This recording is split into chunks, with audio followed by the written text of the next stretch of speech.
সাবেক প্রধানমন্ত্রী, BNP chairperson, 4 দলীয় এবং 20 দলীয় জোটের নেত্রী বেগম খালেদা জিয়া, তিনি গুরুতর অসুস্থ অবস্থায় আছেন। এর আগেও তিনি এসেছেন বহুবার, কিন্তু এবারকার মতো এত সংকটজনক পরিস্থিতি এর আগে তৈরি হয়নি। আমি ধৈর্য ধরছিলাম, দোয়া করছিলাম বাইরে থেকে, এবং ধারণা ছিল যে এখানে এসে ডিস্টার্ব না করি। বিএনপির পক্ষ থেকেও সেই ধরনের একটা আহ্বান মহাসচিব জনাব মির্জা ফখরুল ইসলাম আলমগীর সাহেব জানিয়েছিলেন যে সবাই দোয়া করুন, এখানে এসে সবাই ভিড় করবেন না। এখানে ওনারও চিকিৎসা বিঘ্নিত হচ্ছে, আরো রোগীদের চিকিৎসা বিঘ্নিত হচ্ছে। তো আজকে আর কোনোভাবে মনকে বুঝাতে পারিনি, এই জন্য আসলাম।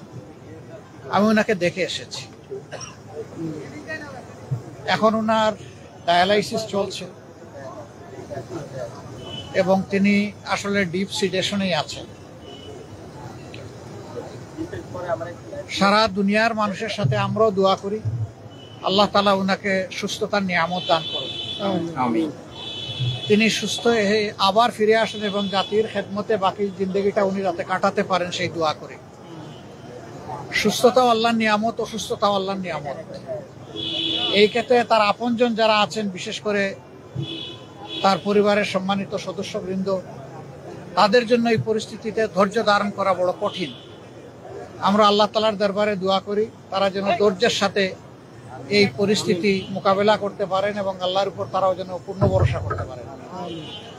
আল্লাহ তাআলার হাতে সবকিছুই আছে।